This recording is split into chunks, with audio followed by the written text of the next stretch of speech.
liberty and justice for all. Are we Kathy-less today? Oh, okay. Would you mind taking roll call, please? Here. Councilperson Stackworth. Here. Councilperson Klur. Here. Councilperson Collings. Here. Councilperson Stearns. Here. All right. No special presentations, so we will move to public comment. Anyone in the audience wish to speak, please come to the podium. That is not in reference to an agenda item later on in the meeting.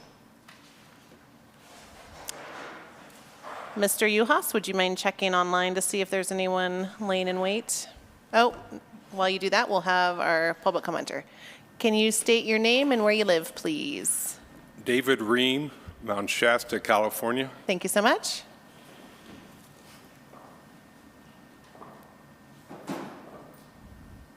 You have 3 minutes.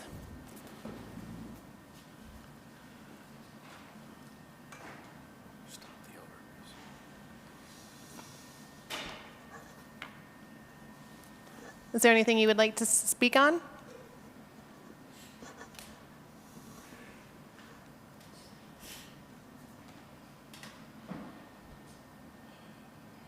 Apparently this is his speech. David, what's the context?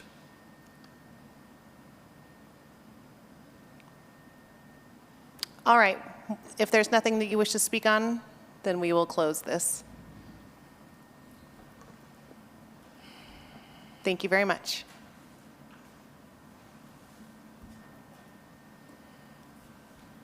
Do we ask Robert?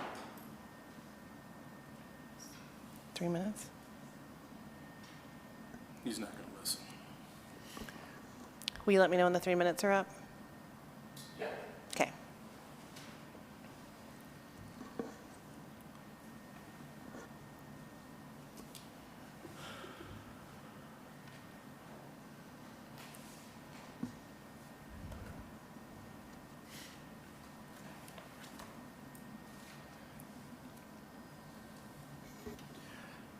David, you know me.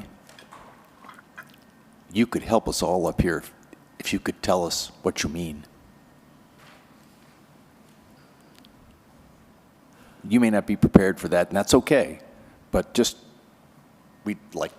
speaking for myself anyway, I'd like to know what you mean.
Thank you very much.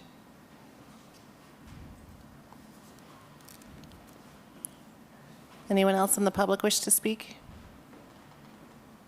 Anyone online?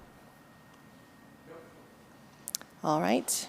We are closing public comment. Moving on to council and staff comments. Would you mind starting us off? At last couple of council meetings, I've talked about receivership with the Nest and Old Hospital. Both had hearings on the 26th, and in the case of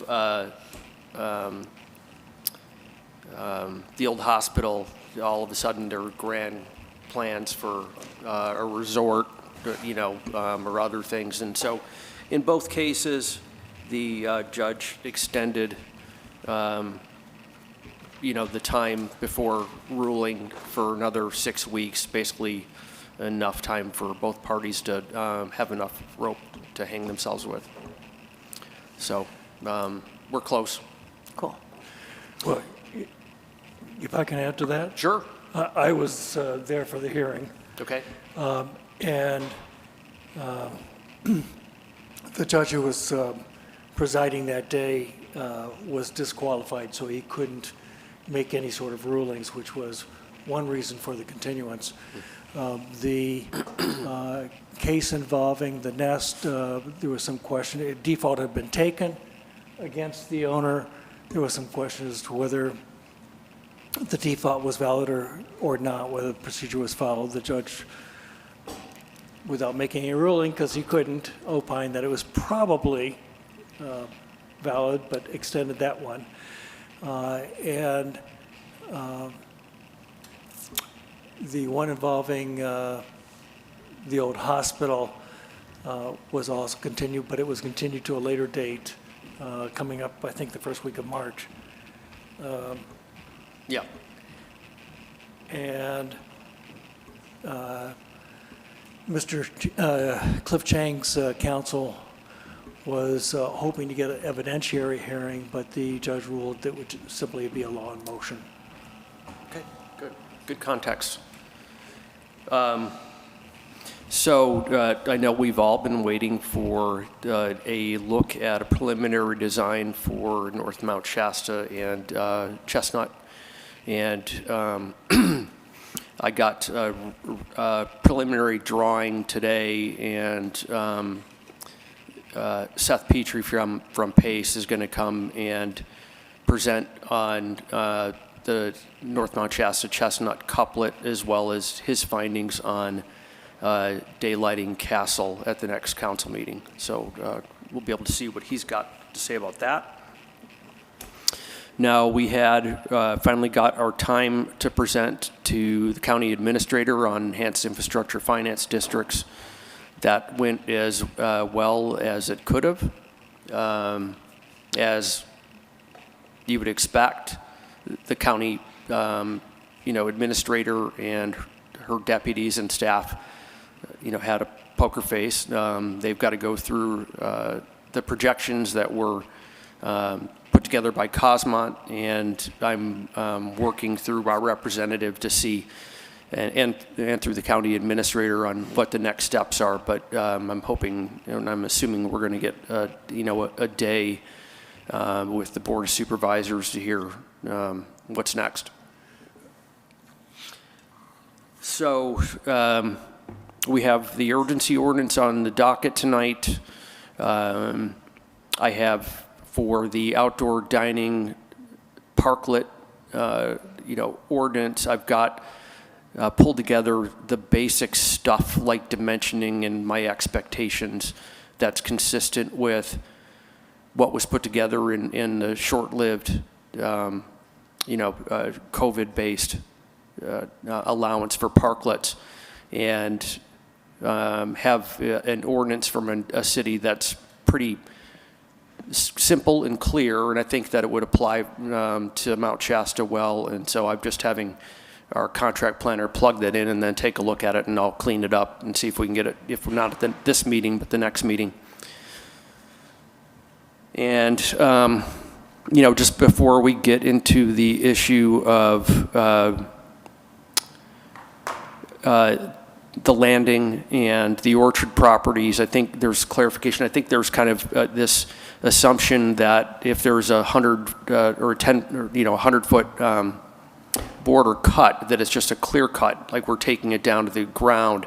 It's basically removing dead trees, brush, fuels, and anything with a caliper under 8 inches, so it's smaller trees, just to thin that area out. And it would be for both properties if that's the way council decides they want to go, or whether they want to be more aggressive in what they clear, but it would still be the same approach in just thinning out what's out there as opposed to completely denuding it. So. Glad it's getting done. Go ahead. When you met with the CAO, County Administrative Officer, the two of you, I think, was Cosmont part of that also? Did they? So I had Avenue 22 come out, and they did a great job. They carried that presentation, got 2 monitors up, and we had the ability to, for every participant to interact as if Joe was in the room. And it was a good back and forth, and and with my background in tax increment finance and Joe being the expert in California's version of TIF, we were able to have a good, robust discussion. And and folks left with not only the pretty long and involved presentation with a lot of projections, that were very conservative in terms of what they would see in tax revenue, but a lot of the assumptions behind it as an appendix that I sent everybody off with. So it went well. Yeah, just to piggyback, I thought that it was wonderful, and we had Tanya Douse from the EDC there as well, as the county representatives, not the county representatives, but representatives from the county, and they left, I think, seeming excited about the opportunity, and we're going to crunch their numbers and report back, but it sounded good to me. Yep. So, and I followed up with Ed. He's, doing the, the kind of gentle nudging and, and being our ears. Yeah. And that's it for me. I just wanted to let everybody know we're getting ready to get our new canine. He's going to pick up the new canine on the 18th. And we want to thank the citizens of Mount Shasta. We raised over $8,500 from Ace Hardware and Solano's with their Add a Dollar or Roundup program through Christmas that went to the purchase of the dog and the car. So shout out to the community for huge support on that.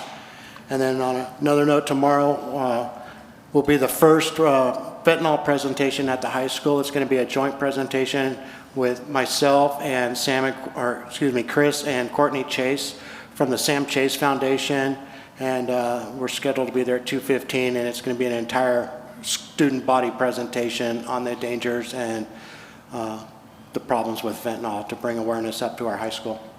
So that's a high school. Are there plans to go to junior high or elementary as well? There are plans. We're talking. Last month we presented, myself and Chris presented to the Union District Board for approval. I know there's plans to take it countywide to like the Wheat and outlying cities and have their own presentations. I think it's a very important and extremely necessary at this point to the #1 killer of people between 18 and 44 is fentanyl. With nearly 7,000 deaths a month, we need to get that out there. And so it's nothing to end all, but it's a step. And the more education we can get out to the kids, the better chances we have.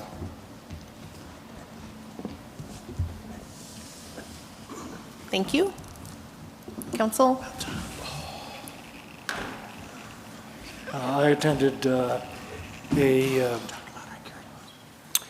meeting earlier this week for a pit debriefing, I guess it would be, the point in time survey that was done the last week of January.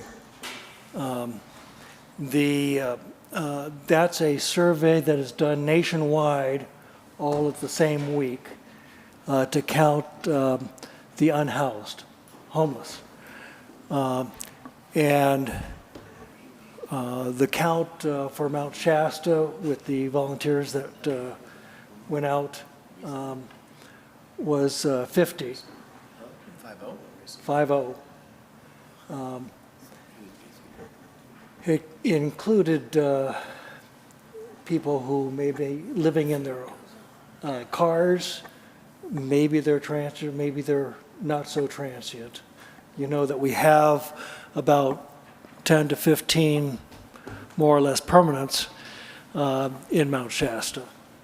The pit survey is essential for the county because it without participating in pit survey, the county and even Mount Shasta as well would basically be precluded from getting federal or state funds for various grants and activities.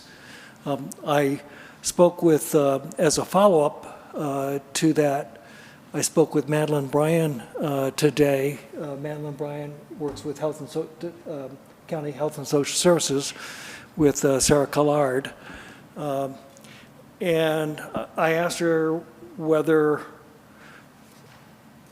any of the pit-related money or grants that come as a result of our participating in pit could come directly to the city. The answer to that currently is no, because the city of Mount Shasta is not a member of what they call the CLC, Continuum of Care Consortium, I think it is. But if the city were to become a member and participate in the COC, then it is possible for the city to actually get some funding directly rather than discretionary through the county. So that may be something we'd want to follow up on. Oh, and, sorry.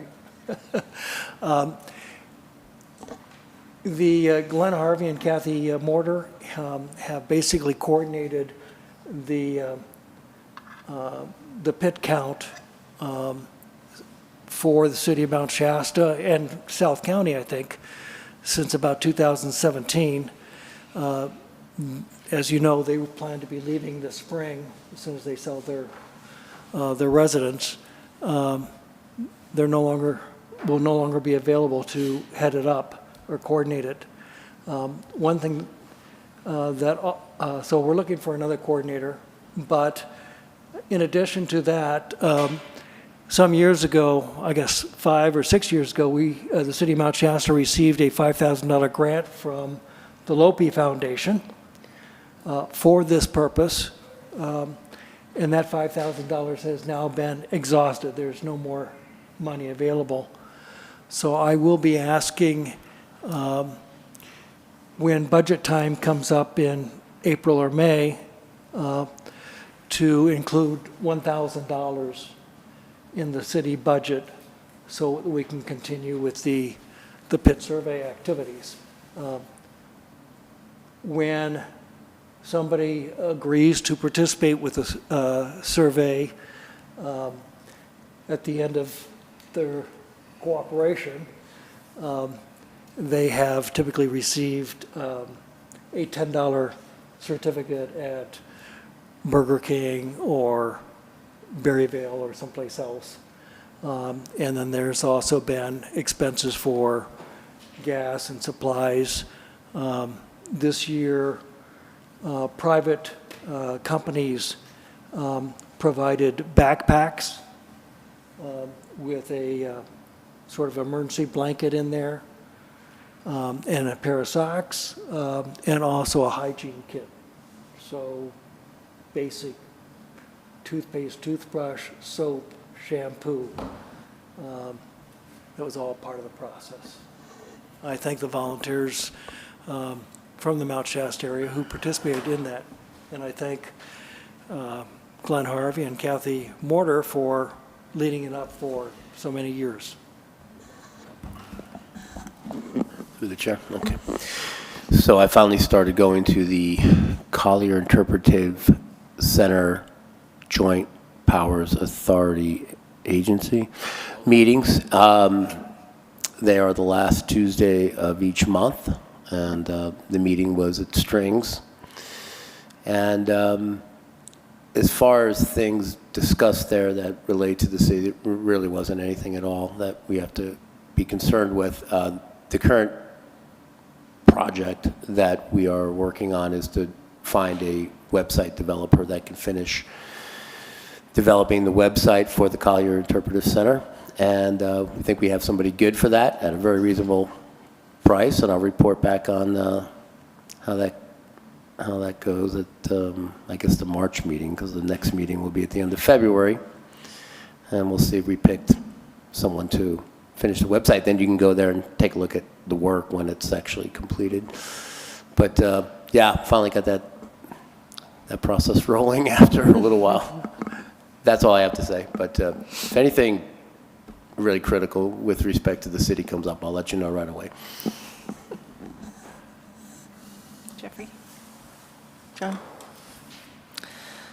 All right, we will move on to consent agenda. The city manager recommends approval of the following consent agenda items. All resolutions and ordinances on this agenda or added hereto shall be introduced or adopted as applicable by title only, and the full reading thereof is hereby waived. A, approval of minutes, January 23rd, 2023, regular and special city council meetings. B, approval of disbursements, accounts payable 118, 127, and 2723, total gross payroll and taxes for period ending 1/22/23. C, second reading and adoption of ordinance CCO-22-2 be determined, an ordinance of the city council and the city of Mount Shasta adopting chapter 5.50 short-term rentals.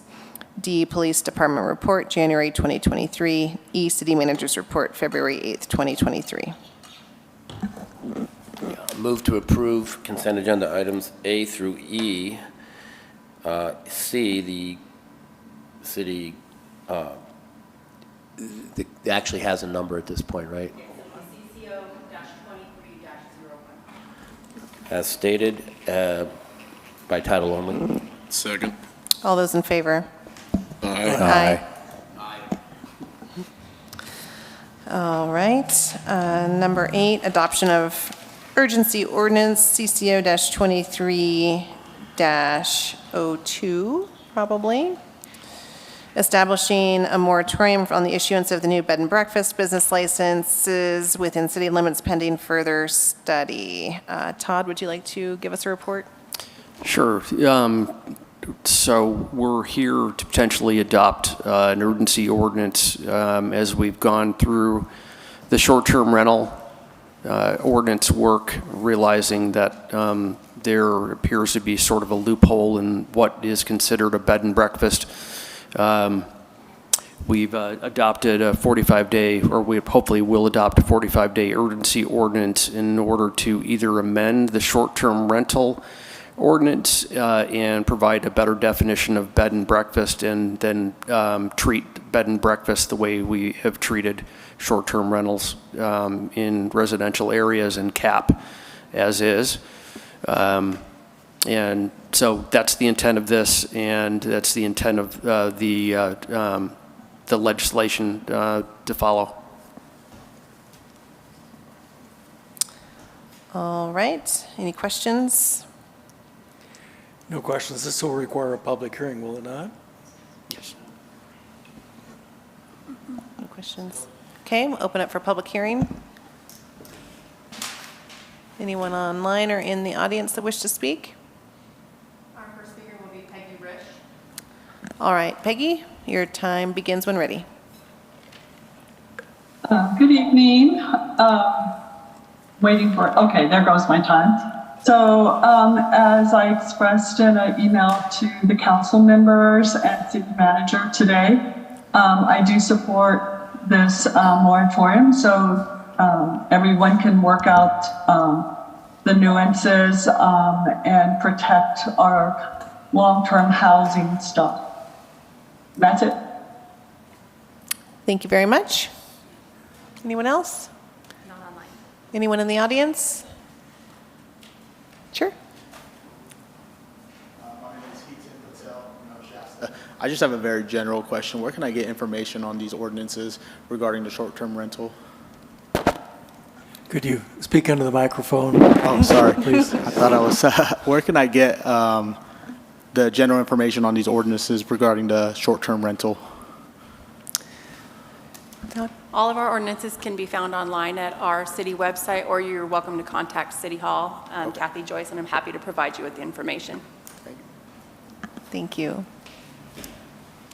All right, no others. We will close public hearing and bring it back to council for discussion. Unless there's discussion, I would move adoption of urgency ordinance CCO-23-02 Second? by title only. Second. All those in favor? Aye. Aye. All right. Number 9, 2022-23 mid-year budget review and revisions. Muriel, take her away. Thank you, Mayor and Council. Before you is the mid-year budget revisions for fiscal year 22-23. As we had talked about some time ago, I think I was projecting about a $450,000 deficit in the general fund. And that is, let me get there. We are actually at a $439,208 deficit in the general fund. Of that amount, well, first of all, we started out at a $112,000 deficit, and now we're at $439,000. That amount, $382,175 is related to the salary increases. So when you're looking at this, the pluses and minuses remaining actually take the deficit from $382,000 of it is actually more than the net result at the end. So we actually had some reductions that happened in the general fund. If you have any questions, I'm willing and able to respond.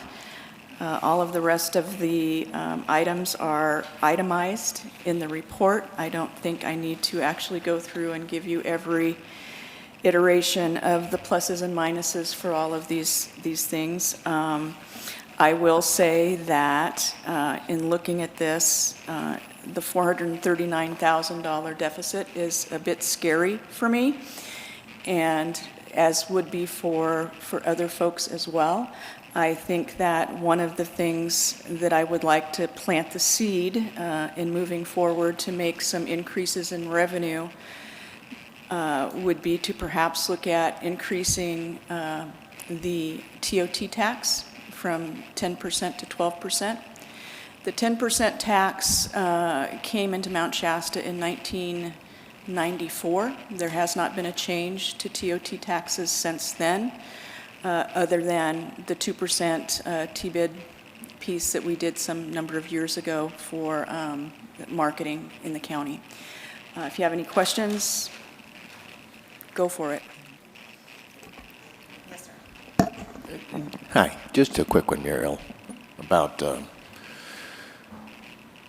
increasing TOT tax from 10 to 12%, plus another 2.5 for the T-bid, so it's really at 12.5 going to 14.5.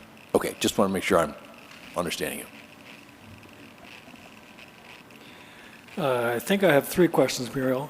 Number 1, it looks like you've included $19,000 for fuel reduction, which was one of the things that's on our agenda. So that's in the budget already, Indeed. correct? Yes. Yes. Number 2, you made reference to drainage fund being exhausted, and there was a transfer of $18,000 from the general operating. That is correct. Is that in the form of a interfund loan so that the $18,000 will come back to general fund once drainage? No, that is actually a portion of the COVID funding that we're using for infrastructure. All right, and lastly,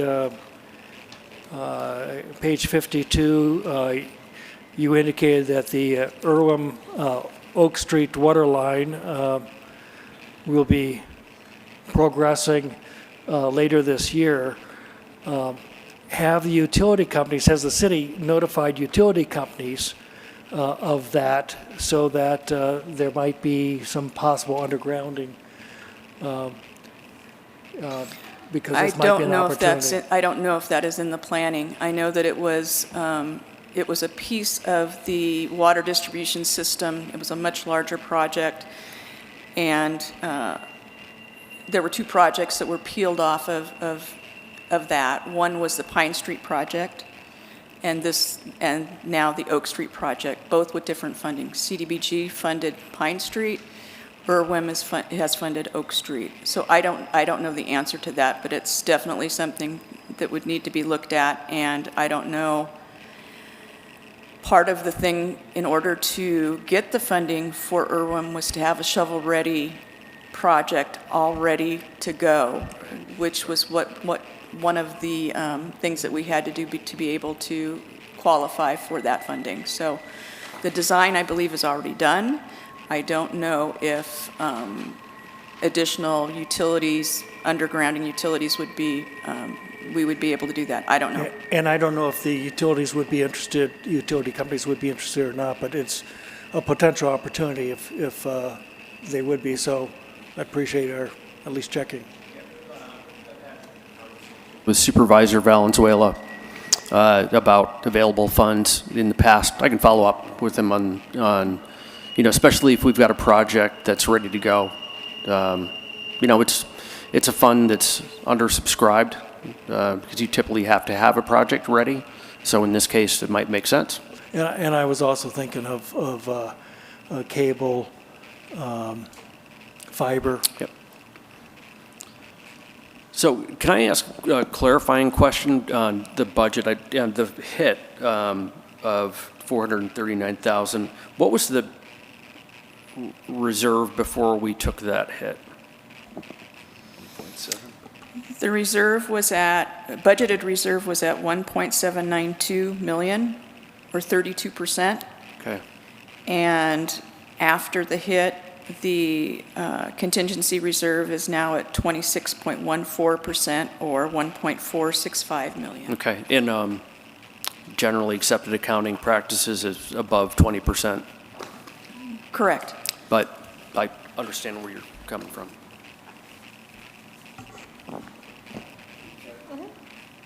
Okay, Muriel, I'm fully confident in the expense numbers. You're projecting that we're going to basically spend $6 million this fiscal year. And I'm a little worried about the revenue forecast or projection. Through December, you have this at 1.7 million, but you think we'll reach 5.6 million by the end of the fiscal year, June 30th. In my mind, due to my experience on the street, so to speak, business-wise, I'm a little worried that the economy locally is getting soft, and I was just wondering what your thoughts are about actually making that expectation of 5.6 million. That's why I'm actually very conservative in my projections. In looking at this, part of what happens is that the accrual of sales tax runs way behind. Sales tax has been coming in relatively strong. But I took that into consideration to say I think we'll probably be able to get an additional $56,000 of sales tax above and beyond what I had previously budgeted, which is actually under what we actually received last year. So I'm being pretty, like I said, conservative in all of this. I didn't do any changes to TOT tax. And TOT tax for the first two quarters, the July, August, September came in higher.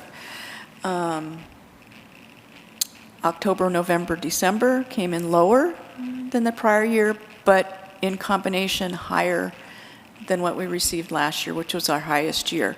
I didn't make any change to TOT projections. All of the rest of them are actually monies that have already come in. So I'm very confident that those particular increases are warranted. Again, very, very conservative. So and that's your usual procedure, to Exactly. be conservative on the revenue. So it's possible that come September, I think, is when you usually have the prior fiscal year fully accrued out with respect to revenue and, of course, the expenses. is when we'd really know how bad the deficit is. And so it does appear we're going to have a deficit, and it does appear it'll be worse, but how much worse than last year is to be determined. It won't be a known item until September. Truly known. We have to wait for. Well, it's the two major sources of income, sales tax, which is running 3 or 4 months behind, and TOT, which we'll know by the end of July. So my second worry is that structurally speaking, we know our expenses are going to go up either because of inflation with respect to things we buy, or the built-in inflation wage-wise through contract negotiations and other non-union promises. And that due to economic softness, due to economic monetary policies that are without question deleterious to economic growth, we're seeing it now. Just as an aside, I'm working on getting a roof built for the ice rink, right? The price of steel is cascading downward so fast that the price of the roof goes down almost every week. Now that's great, but it's not great. Right. Well, no, it's not going to come back up anytime soon, but the point is that the economy is looking soft, and that's going to affect us, possibly or probably. So do you think we're in a structural deficit situation? And you already suggested that taxes need to go up, and I was going to suggest that too. I don't know that the TOT is enough, though. So your thoughts on that? 2%, a 2% increase in TOT would wipe out the deficit that we have budgeted. Okay, I thought TOT would lead to substantially less. Good to hear. Okay. The TOT increase. Done? Yeah. Okay. Clarifying question for me is the reserve, is that the unassigned fund balance for the general fund? Yes. Okay. And next question is on the projected revenues. Most of this, I'm assuming, isn't in yet because of timing, like all the grants are going to be a timing issue. It just hasn't hit yet. That's correct. And then for the sales tax, of the 1.7, did you accrue in the December amounts yet, or is that still unknown? For sales tax, the amount that comes in December is for September or October. So I don't know what the December sales tax is until like March or April. So do you do, let me ask maybe a different way. Is the sales tax on a cash basis? Are there 6 months in sales tax in that number? No. Okay, so we're missing a couple months. Correct. Okay. Thank you. That's a big deal. Big deal, yeah. Yeah. That makes was a me good feel. question. Yeah, that makes me feel better. Okay, I think those are all my questions. Anyone else before we open up? Okay, we'll open up to public comment. Anyone in the audience wish to speak? Anyone online? Our first speaker will be Peggy Risch. Okay, Peggy, begin when ready. Okay. First of all, I'd like to thank Muriel for her due diligence and crunching the numbers. I just had a couple thoughts. As you know, the cost, as Councilmember Stackley said, they're going up. As a resident of Mount Shasta, I can tell you that happens for me. So I would like the City Council to consider whether it's appropriate to reinitiate some of the development impact fees. Currently, there is like a 75% reduction to developers on those impact fees, just to basically spread the burden out for those infrastructure costs. As we all know, the city residents' monthly bills have gone up, and a lot of that is due to required maintenance, which I'm glad is happening. But in the 20 years plus that I've lived here, the fees were very low, probably $35 a month. I now pay over $125 a month in city fees, and I don't use very much water. So, and I also know that stormwater impact fees for residents are going to go up. So I'm just asking you to consider raising some of the development impact fees. The other thing that I would like to maybe have the council discuss is that in the economic infrastructure finance district, since it will freeze the property taxes that increase those funds going into the general funds, has that been accounted for in the projections of our reserve? Or is that accountable? So again, because that general fund, which will have freeze on the property tax into it, is probably a significant amount of money, but I don't know what it is. So anyway, those are my comments, and thank you very much. Thank you, Peggy. Okay, we will close public comment and bring it back to council for discussion.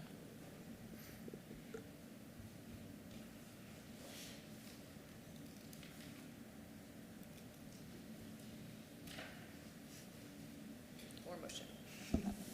Just for a second. Muriel, I may not be the fastest student you've had here, but after 10 years, I kind of understand what you're trying to tell us. And it's just a real odd sense of peace I have.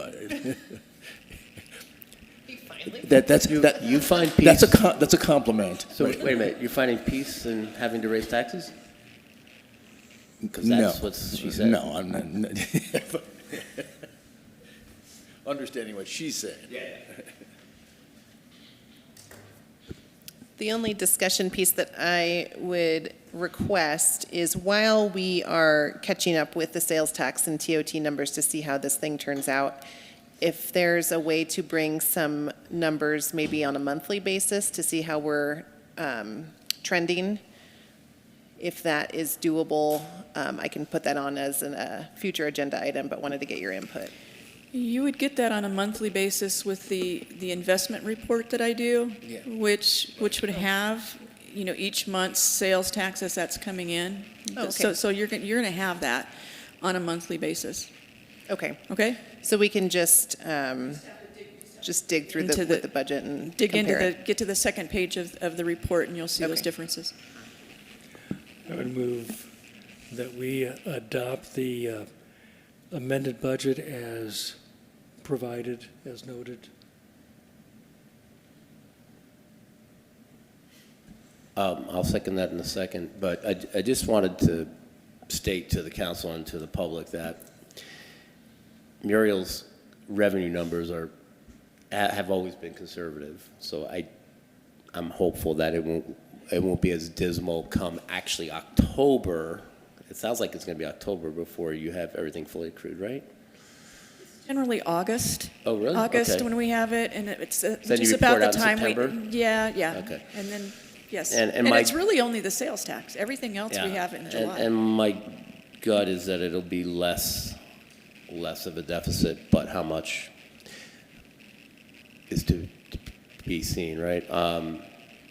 However, structurally speaking, we do have a probably ongoing deficit arrangement budget-wise, and the next conversation regarding budget will have to be about tax increases or cutting spending dramatically, but yeah, I don't know. So second. All those in favor? Aye. Aye. Okay. Number 10, discussion possible action renewal of the 22 Avenue contract for hybrid meetings. We talked a bit about this last meeting. We wanted to wait for the budget review. So Todd, will you just give a brief synopsis of what we've discussed? Sure. So obviously, Avenue 22's contract is coming up. I think that, they provided a great service. It is an expense, and it's a significant expense, and it's something that we need to look at. I think for me, one of the things to consider is just the sheer number of consultants and others that have stuff they need to present that are from outside of the area. And if, and I'm assuming we're going to continue with the same number of folks that are joining us remotely, what's more expensive to have, folks join us, in person, or to, at a cost, or to continue with the services at the current rate. So my gut feeling is that getting some of these folks to visit in person is going to be more expensive than the contract, but this is, this is council's to decide. Thank you. Any questions? To the chair. Yes. City Manager, this is a question for you, but it's also a question out in general, and I had brought this to you earlier, and it's just me not understanding why we kind of essentially can't go back to the way we used to do Zoom meetings for the past 2 years, except we would be seated here. We'd have a cell phone or a laptop and be connected to the Zoom meeting so folks could see us and we could see them. But if you want to show up live, you're here. We just do Zoom meetings like we did for 2 years, presentations, remote speakers, just like we did for 2 years, except we'd physically be sitting here instead of remotely. Which, maybe that's just too simple, or there's something fundamentally wrong with my thinking, but it just seems like a real simple, low cost. We did it for 2 years, it worked, except we're physically going to be here. Does that make, am I communicating what? I guess my question would be, who would be facilitating the speakers and who's Zoom and? The mayor. Do we all have the same Zoom link? Pardon me? Yeah, Kathy sends out Zoom links just like you used to, right? The difference in this space, and I'm going to ask Jeremy to chime in on this because I know he's on as a presenter tonight, so he can probably answer more of these questions than I can. The difference is when we were doing Zoom before, everybody was in their own space with their own device. Everybody was able to see each other, whereas in this space, if you have one device and you guys are all trying to look at one device. No, we'd all have our own devices, just like that. We'd sit here, his device, my device. I don't believe this building would have the bandwidth to It would have to have enough internet. everybody to. It would have to have enough internet, but short of that, we would have our own device. It would be exactly the same, except you could also show up live. Yeah. I am going to ask Jeremy to chime in because he has a lot more of that IT knowledge than I do. So, Jeremy. Absolutely. And I'm actually on the public side as Video Unit D. So I'll have 3 minutes, I suppose. I don't know. But long story short, to answer the council member's question, this is based on audio fidelity and also the quality of bandwidth. The challenge by having a bunch of devices in the same room together, especially with the acoustics of the current space the council meets in, would impose almost an impossibility with the device microphones on all of your laptops or all the devices you use. So you would need to treat it more as a United Nations approach, where everybody would have to wear closed ear headphones and would have to have boom microphones, essentially like your, air traffic control.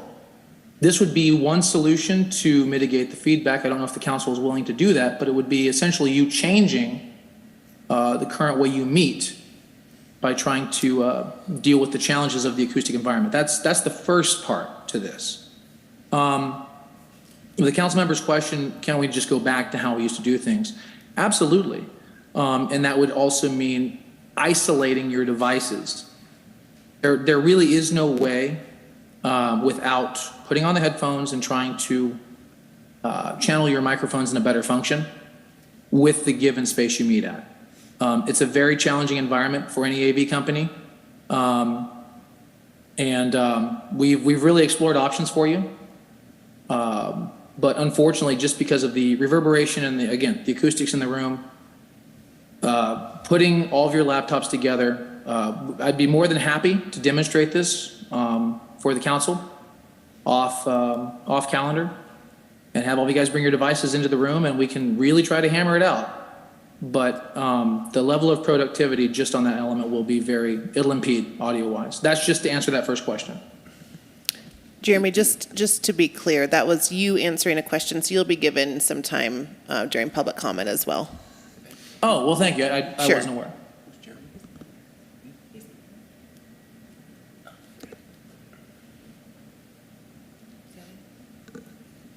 I'm done. Anyone else?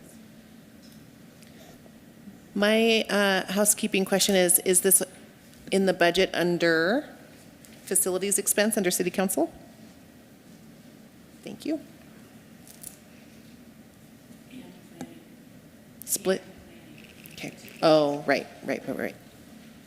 Yeah, so just so everyone knows, it's already been budgeted for under the amended budget we just approved. Tim, no questions? Okay. We will now officially open up for public comment.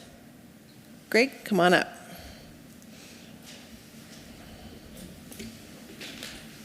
Good evening, Greg Messer, Mount Shasta. When I saw the agenda item today, I had to cough. Not only was it $40,000 that was leaving the city, it was leaving the county, and we have the expertise. There we go. It seems to me I designed one of these systems once. I should know how to talk in the microphone. It seemed to me that the solution is too expensive. By the way, what you have here is great. This is really kind of an ideal. I don't know Jeremy, but if he speaks to the way this system works, this is ideal. But this system does not need to cost that much. Okay, and what I'm thinking was, and I talked to Todd a little bit about it this morning, we should be putting this out to bid. And I have a solution. I have a couple of solutions that I would like to present in the way of a bid or a proposition or a proposal of how this can all be done with local resources at a third the price. So I was just, when you consider to vote, my recommendation is don't vote on this tonight. Vote on putting together a bid and do that in short order. I did spend some time today talking with the Siskiyou Media Council, who, as you probably know, if you've been following them, they've kind of reorganized back with COS. Not in the Weed campus, but actually in the Wairika campus. And I mentioned what was going on here tonight as a possible avenue that they could see themselves in. And the president says, well, we're still starting up again, we're tooling up. And I said, well, what if you partnered with another company that was experienced? I mean, most of the cost of this is actually, the main difference that you're doing here besides the technology, you're paying a resource to be here, to manage a portion of your building. And actually that's great, because now Kathy doesn't have to do it all, right? She can actually do her job when she's here. And anyway, so I think that's a plus that you were able to make that leap. But I think you can do it cheaper. Thank you. Any questions for me? Thank you. I just had a clarifying, and remind me, Council, if I have a memory that maybe we had asked Greg and maybe Siskiyou Media Council when we were going out trying to find this outfit, if they would be able to, and if I remember correctly, it was a resounding no, we can't do it. So well, that was Siskiyou Media Council. That's gone through a lot. Actually, if I was to do this bid myself, it would be Snow Creek Studios making the bid. did we reach out to you before? I seem to remember we did. Well, Kathy and I worked on some quick solutions back when that was before Todd arrived. Yeah. And well, actually, there was back and forth with you and Ken Brummel-Smith and Glenn Harvey, and we came to the conclusion at that time, and maybe you've got a different approach, but with that group that they couldn't provide what we need, and Siskiyou Media Council spent a lot of time up here looking at what we needed, and they bowed out. Okay. Well, just to bring it up to date, I'm not with Rotary. I help Rotary do what they do. And the last design I gave them, which was 6 months ago, works for them. And I supplied them the equipment to do it. In fact, they just returned it last week with a thank you lunch. So I'm cheap. So anyway, that's really all I have to say. I have one more thing to say. When you put it in the community domain, you create internships. And in fact, I've done that. I've done a videography internship with the high school. This was about 4 years ago. And that worked out well. The reward was people that passed my course got a job. Even though one person passed the course, this was a summer course, he bought a truck with it. So it has tentacles that can go a long ways in the community if you keep it indoors. Okay, thank you. Thank you.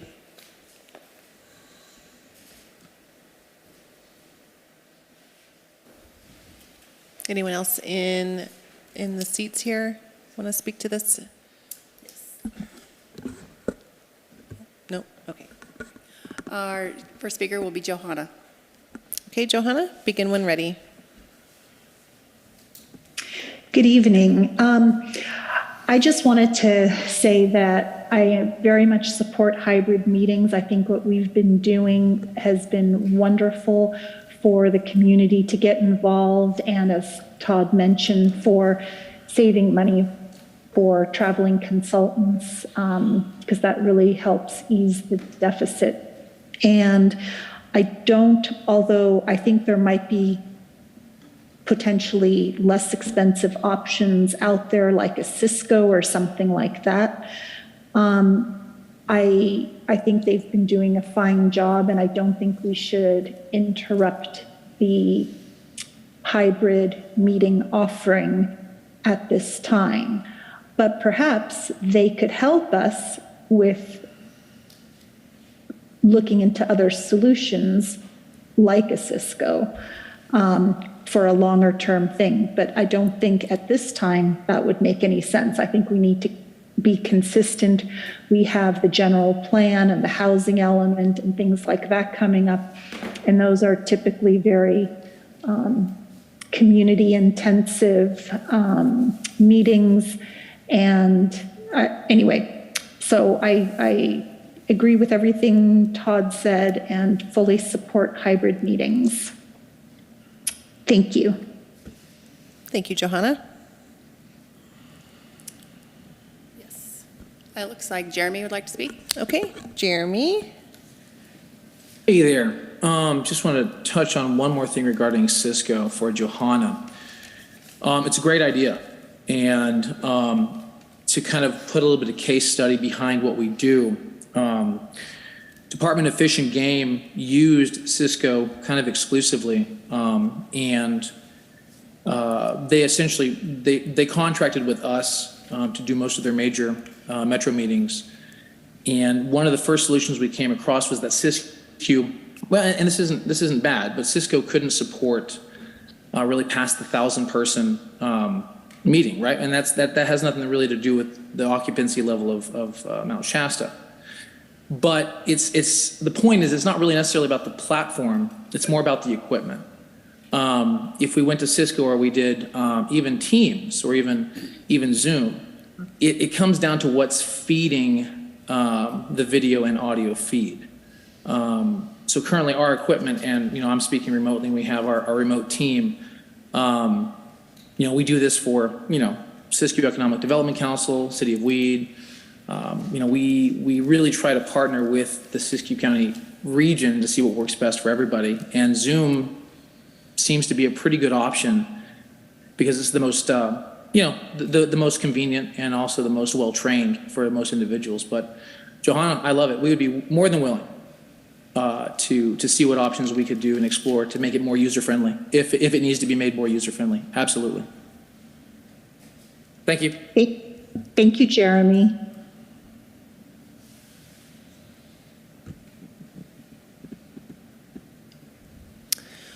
Okay, we will close public comment and bring it back to discussion. Yes.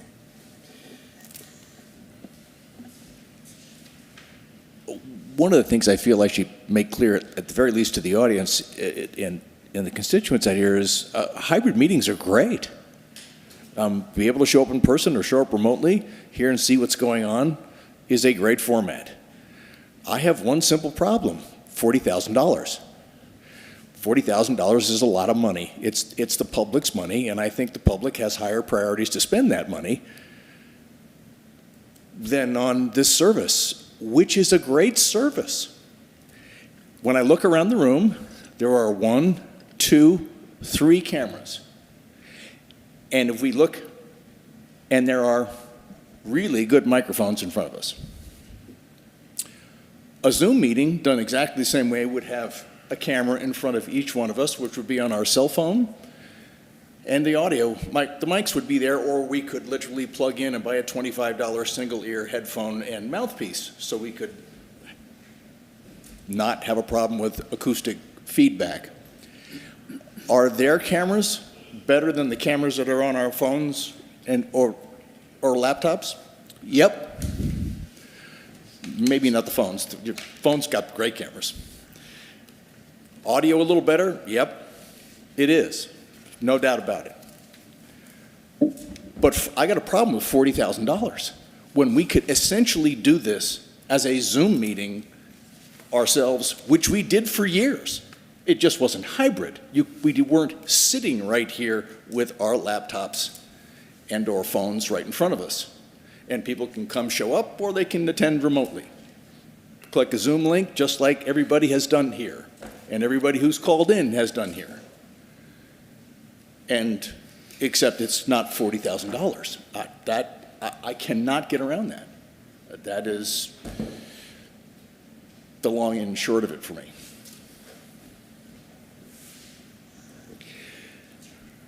I've been on council since we started the audio broadcast. I think it was first with Siskiyou Media Services, and then Greg Messer took command for I don't remember how many years, but really upped the game. I have good memories and tremendous admiration for Greg Messer and his ability to put together something that works and works well. And I do remember Greg having interns, I think, manning cameras or operating equipment when we had council meetings previously. I'm hearing 3 things primarily. Number one, we want to have hybrid meetings. Number 2, we don't want to burden Kathy with handling the cameras as she used to do. Is that right? And number 3, we want the service to be good value, high quality, and so that persons who are located at remote locations can participate.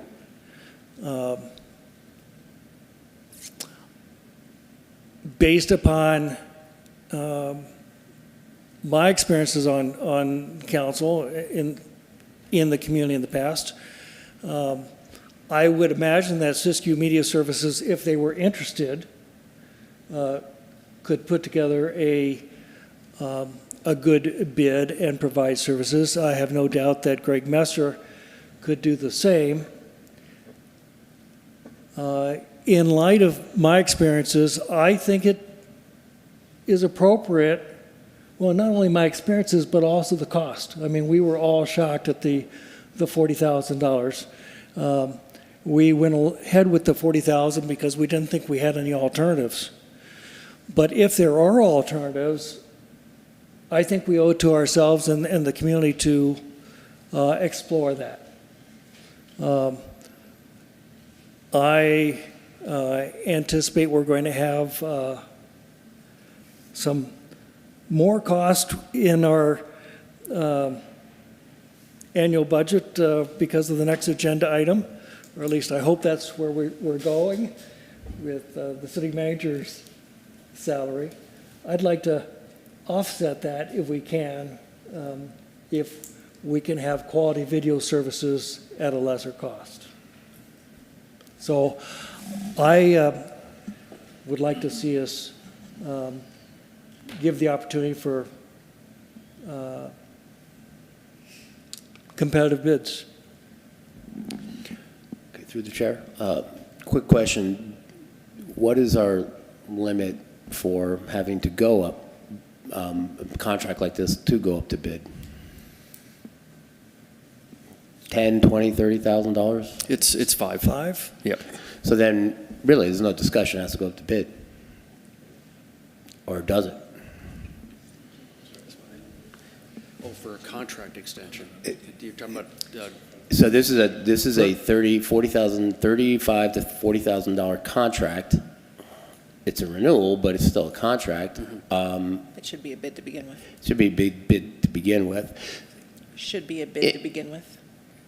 But my comments are this: the quality of service of this somewhat more expensive provider is outstanding. Ease of use for staff. The quality of the audio in the room is superior to what we've had in the past. I'm sorry for present participants in the room. Nothing too personal there. I think technically the challenge of doing what they're doing is not simple, and I am very worried that we will not come close to this type of service. Democracy can be expensive, and I think the public enjoys this service. I've had a lot of feedback about it, and it's all positive. However, it is a contract dollar amount that's way above the lower limit, so I don't really know what there is to talk about. My suggestion is that we do an extension until June 30th and give ourselves time to put it out to bid. Yeah, and there you go. To the chair. Yeah. So I just got mixed feelings on this as well. I mean, I completely understand where Jeffrey is coming from with, I've got kind of the same questions why we couldn't do it Zoom that way, but I'm beyond stupid with tech. Okay, so don't understand that. I don't see the need to pay the contract that we're paying for the service, just to have the same 3-4 people armchair quarterback the meeting and comment on everything that way as well, you know, just so that they're comfortable at home, the same 3-4 people. As part of the price reduction, if we do go forward with the contract, can we just cut out planning commissions? They meet, what, twice a year? So, I mean, I think we could just lose that, lose that off of it right there and just worry about ourselves. And I don't know, I'm up for more options because now we've got the people that's saying they couldn't do this, which is why we have 22nd Avenue, are now saying they can do it. And so confusion for me there, just like, apparently, things have changed in a year. Now technology has caught up. Sorry, didn't mean to interrupt. But yeah, anyways, that was just the gist of my comments. So. Well, I just wanted to add that I agree, and that's what I was wanting to say is we had no one, and we were searching far and wide for someone to provide this service so that we can have this interactive hybrid, and 22 Avenue was who responded and who was able to provide. So to say that we are sharing our money outside of the city and the county was because that was all we had. And they've provided an insanely great service. So I don't want to come down on that. And I have attended a meeting with, it's with the city constituents that I'm a part of. And everyone of them from Beverly Hills and up in size of population are trying to find a way to do what we do. They want a way to have hybrid in an acoustic setting that is available to their public to have more interaction and more connectedness. So I think we're ahead of the game in that regard. I'm sorry, I don't like the idea of having a Zoom with a headset. I think it will have us disconnected to each other, to the public. I think it will be a big tech nightmare, personally. But with all that being said, I agree with my Mayor Pro Tem here that we need to prolong this anyway and do it the right way, take it out to bid. So I think we should extend the contract until we can do that, in my opinion. Is that a motion? Well, I can't motion. Huh? I can't motion. Why Can can't I? you motion? I don't know. Can I motion? Yes. Yeah. I motion to extend this contract until we have enough time. You said We June already 30th? budgeted for June 30th, so, yeah. Yeah, let's go through June 30th and bring it back to a formal bid process at that time, Well, I would say before that, but. before that time. I'll second that motion. This is why I don't So, make a motion. For clarification, if I may, I understand that the motion is to continue the existing contract to the end of the fiscal year and take this time between now and then to put the service out to competitive bid. Will comply with bidding requirements, and we'll be able to make a decision for future services prior to the end of the fiscal year. Is that correct? Yes, thank you. And I second, and that was my take on it too. I'll second that. All in favor? Aye. Aye. Okay. Number 11, discussion possible action, city manager contract amendment. Councilmember Collins brought this up. City Manager Uhas made the report. I think it's between whichever one of you wants to speak on the report is fine with me, whatever you two think. City Manager, seeing as how this is about you, would you feel more comfortable if I spoke about this, or would you like to speak about it yourself? Sure.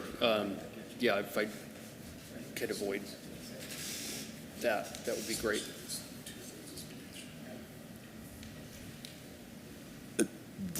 This was brought up and put on the agenda just as a function of a pretty straightforward, we spent the last 12-ish months giving salary raises to every employee in our town, except one person.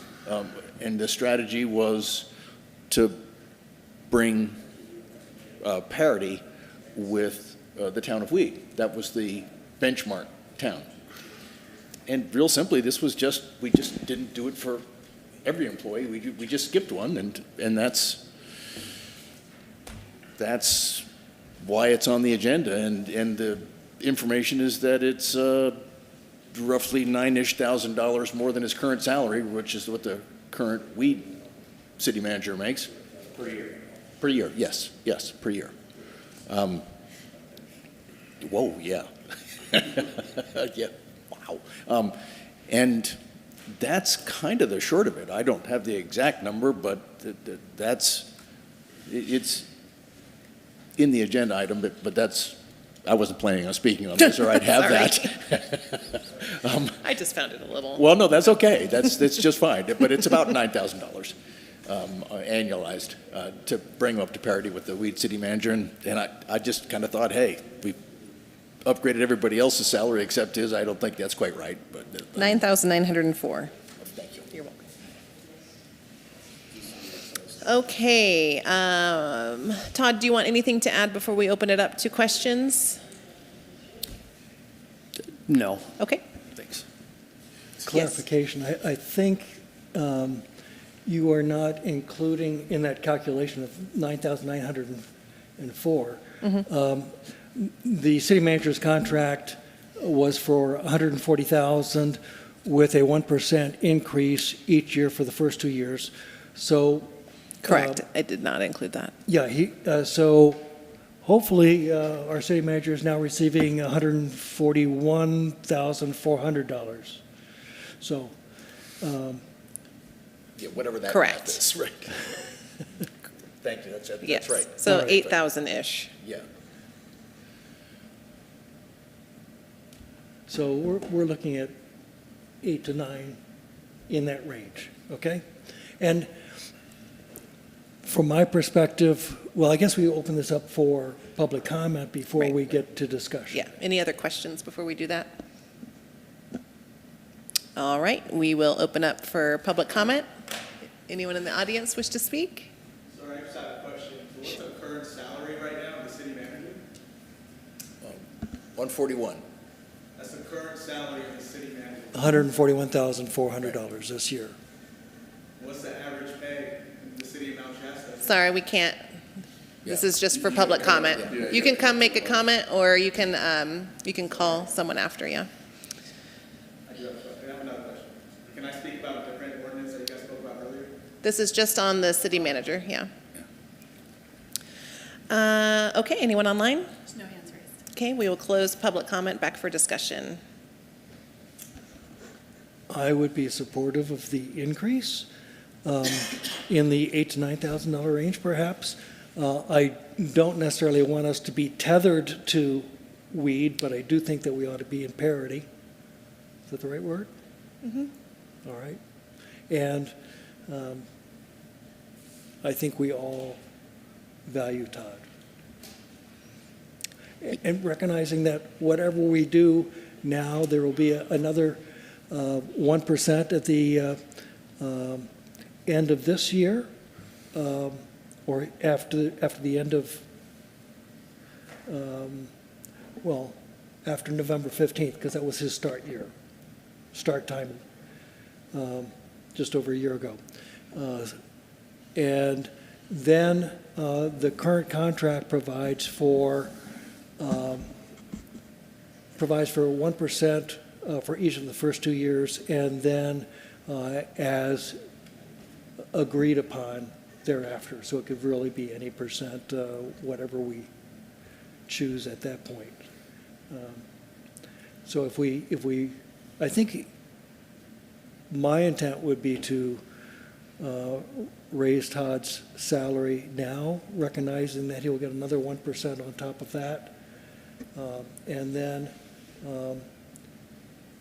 we can negotiate further after that. Through the chair. Mm-hmm. Yeah, as far as increasing the city manager's salary by $9,000, just like the contract we were talking about regarding the Studio 22 service. These are small percentages with respect to the overall budget, which is now $6 million.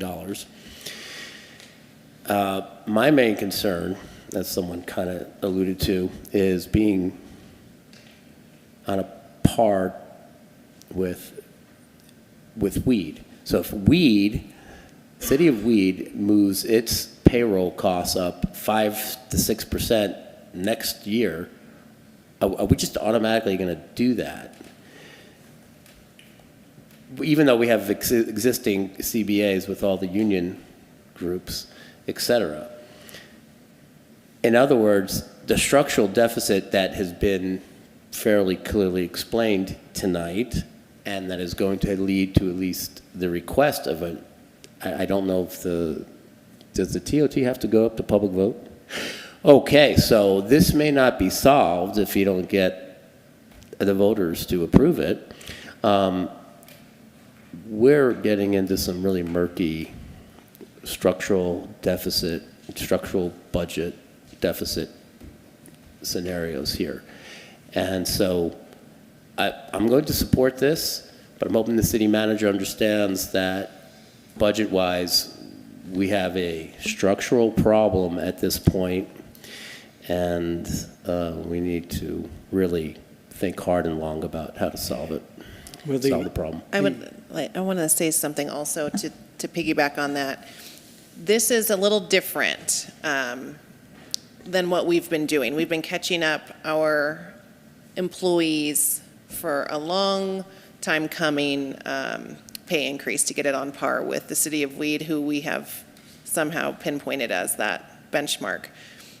Todd came in as a contracted hire after the fact. This is an immaterial amount, so I'm happy to support it also, but I would be hard-pressed to think that we negate something like a nonprofit that's in need of our assistance in lieu of this. So I hope that we remember, while insignificant in the scheme of things to the budget, we support you, but I don't want this to come back and have our deficit. You know what I'm saying? I hope. So that's my take. No? Okay. I'd make a motion that we adjust the city manager's salary by an increase of $9,000 per year for this year. Do you want to word it a different way so that we can, You want time frame? well, maybe Would on, it be effective, would it be effective mean- February 1st or March 1st? Oh, I see what you mean. Yes, No. yes. Effective. Well, it could be, I was going to say March 1st. Yeah, I'll second that. sorry for nitpicking, but increasing by 9,000, can we reword it so that we're on par with the base salary of what's in the packet? Because then otherwise it might be misguiding. Yeah. Well, I hate to talk about Todd as though he's not here, but you are here. To raise, let me rephrase the motion. Effective March 1st of 2023, I move that the city manager's base salary be $150,400 per annum.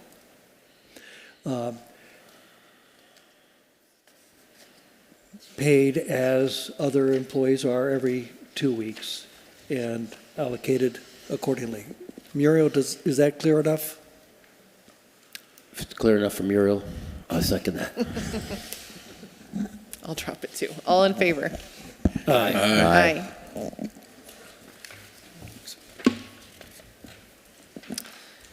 All right. Number 12, discussion possible action, Mount Shasta fuel reduction project. Mr. Uhas, would you like to take this one as well? Sure.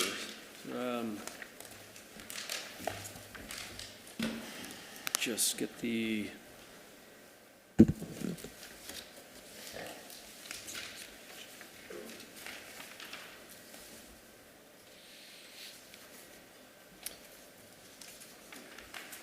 Sorry about that. I wanted to make sure that I had the right numbers up here. So we had 4 proposers for 2 different approaches to reduce fuel at the orchard and at the landing. And one proposal is for completely,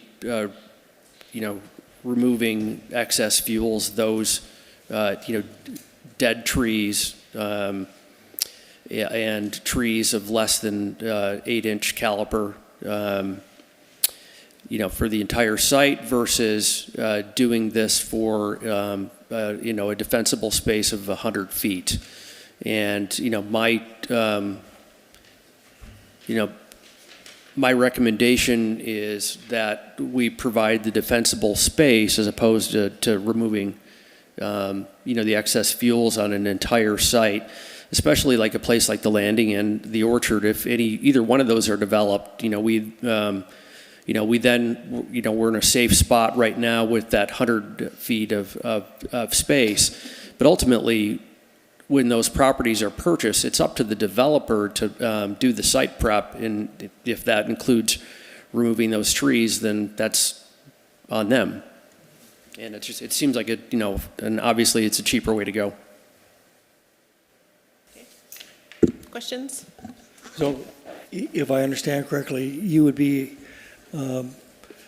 recommending to the council that the council approve the bid from Rolling Rock Construction as the low bidder, and that would be for Total Orchard plus Plan B is, no. Plan A for. I'm sorry, Plan A, that's what I meant. I apologize. For $19,000. The $19,000 Yeah. bid, yes, that's what I meant Yep. to say. Thank you. Anyone else? Yeah. Just a couple quick things. Trying to understand what fuel, a little more detail about what fuels reduction means.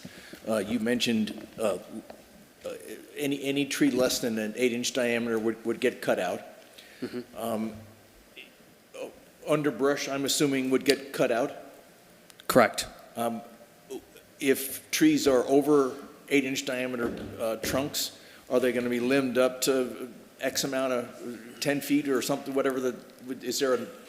It's my understanding they'd stay put as is. It's really just thinning out the site and removing, especially the big thing are snags or dead trees. Chief Doug can be able to explain more, but typically when they go through and do this 100-foot, they usually take it about the eye level of the people working it. And so you got the guys on the ground, so they're usually limbing them up so they can see a little bit. Okay. So they will limb the bigger trees, but they're not going to go an excessive amount of height. It's just, the point of the whole thing is to keep any ground fuels from getting up into the trees. Right. So if you only have a 1-foot grass, you only need to be 3 feet up the tree type thing. Okay, I've got a little more detail from Jonathan. It's not a clear cut, but what he calls a shaded fuel break. All brush, dead and dying, and trees that are 8 inches or less in diameter will be removed. Trees greater than 8 inches will be limbed 10 to 15 feet, or 1/3 the height of the tree. These were the same methods that were used in the fuel reduction project on the east side of the boulevard across from the Roseburg property. Aesthetic views will be taken into consideration during the fuel reduction process. Thank you. I have a question also for Muriel. Muriel, if I understand correctly, you've already included the $19,000 in the amended bid that we just adopted, or in the amended budget that we've already adopted, correct? It was, yes, it was. It may have been a little premature on my part, but yes, I did.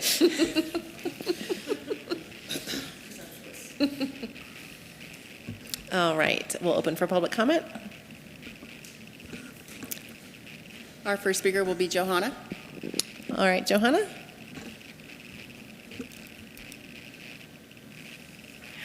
Hi there again. So I just wanted to make a couple comments, and I apologize, I missed the last couple minutes of what was just said now. But when I looked at this item, it was, well, first of all, it was not clear to me what the RFP entailed. And so thank you for some of that clarification with the 8-inch trees. But just looking at this issue holistically, I mean, of course, we don't want dead trees, and those should be removed.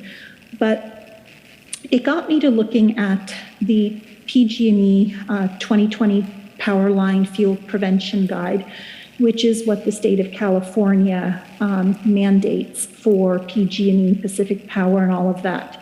And as I wrote in my email to all of you, generally they have a 10-foot PG&E, which does, telephone poles and power. They have a 10-foot radius, and then they usually limb up 8 feet from the ground.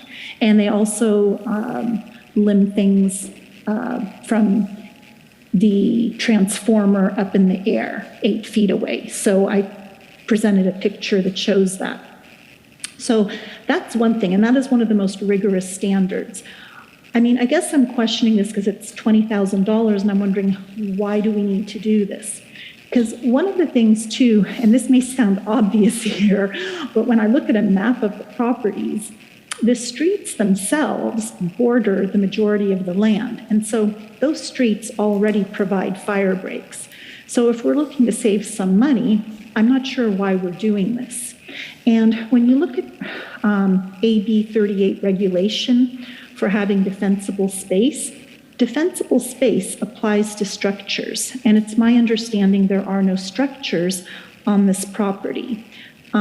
Defensible space, according to one of the definitions in the AB 38 discussion, says, defensible space is the buffer you create by removing dead plants, grass, and weeds. This buffer helps to keep the fire away from your home. So as I see it, there are no homes out here, and maybe there are some structures. I'm not that familiar with it, but I just wanted to put that out there. And if there's a homeless issue, then we could do some limbing. But I'm not sure we need, if we do this, I think we could save money by not doing 100 feet, because we really just probably need 10 feet, and I don't know. It just seems like I'm not sure I fully understand why this needs to be done other than removing the dead trees. All right, thank you very much for your time. Thank you, Johanna. All right, we will close public comment, bring it back to discussion or motion. Okay. But John, can I ask one question first? Thank you.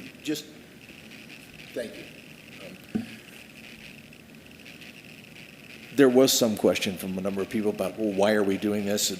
Because this was an earlier presentation about insurance rates and people losing their fire insurance in our town, and how devastating that is for not just commercial businesses, but eventually residential businesses, and how these efforts are to mitigate that trend of commercial, retail, and residential businesses losing their fire insurance, which effectively, for many of us, would put us out of business or completely devalue your home.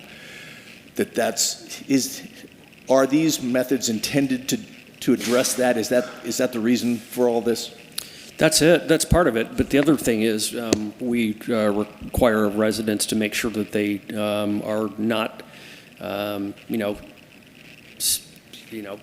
allowing things to overgrow at their property. And if we're the property owner, it seems like we should be setting the example and doing the same thing. I'd like to add an and statement, and we don't want to burn. That's that's high on my list. All right, I'll move to approve the removal of 100 feet of vegetative fuels. This is not a resolution per se. On the orchard and the landing properties, Plan A is described below, meaning total orchard Plan A, $19,000, and to award the contract to Rolling Rock Construction, the lowest bidder. Second. All those in favor? Aye. Aye. There are no outside meetings. Continuing on to 14, future agenda items and meetings appearing on the agenda within 60 to 90 days.